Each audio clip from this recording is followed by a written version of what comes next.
Kita akan membuat rangkaian reverse bias. Kita buat di sampingnya saja. Nah, sama seperti yang tadi, kita butuh par ohmmeter, ohmmeter. Bentar, kita stop dulu programnya. Kita butuhkan ohmmeter di sini. Nah, kita sejarkan saja. Dan tentunya transistor, kita butuh transistor NPN. Taruh di sini saja. Nah, setelah itu kita ambil par dioda yang tadi dan juga ground.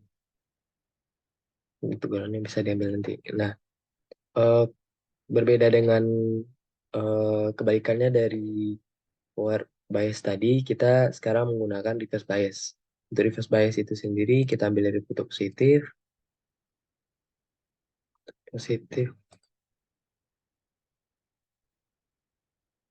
kita sambungkan ke taruh.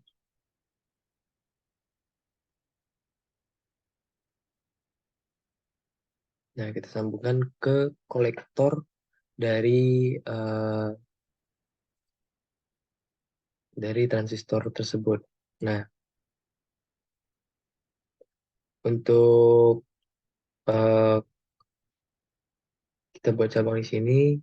Nah, untuk percabangannya itu kita masukkan ke output dari diodanya, lalu kita sambungkan ke emitornya. Maaf, kita sambungkan ke basis.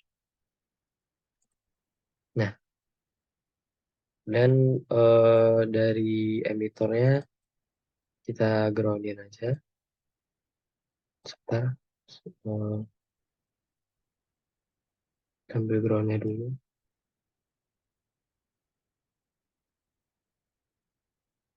Kita ambil ground.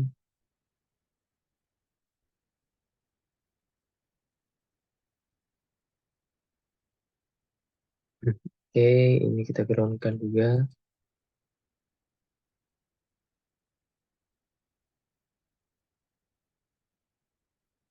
Dan ini kita sambungkan ke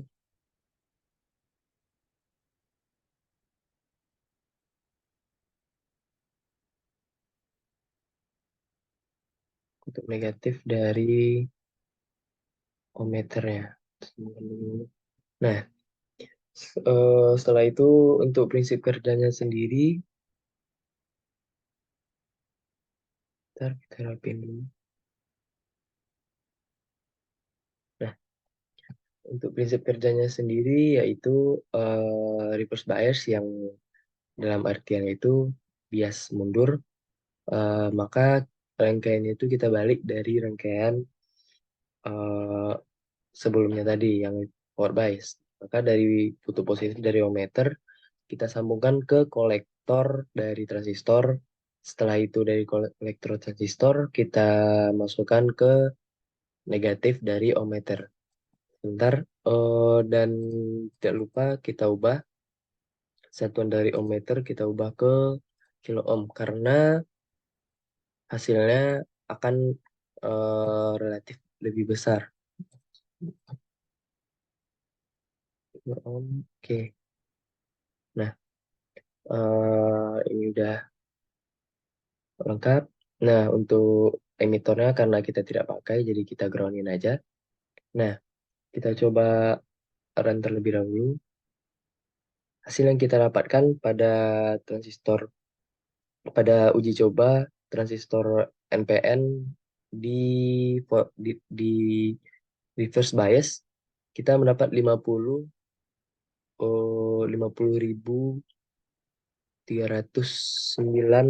kilo ohm.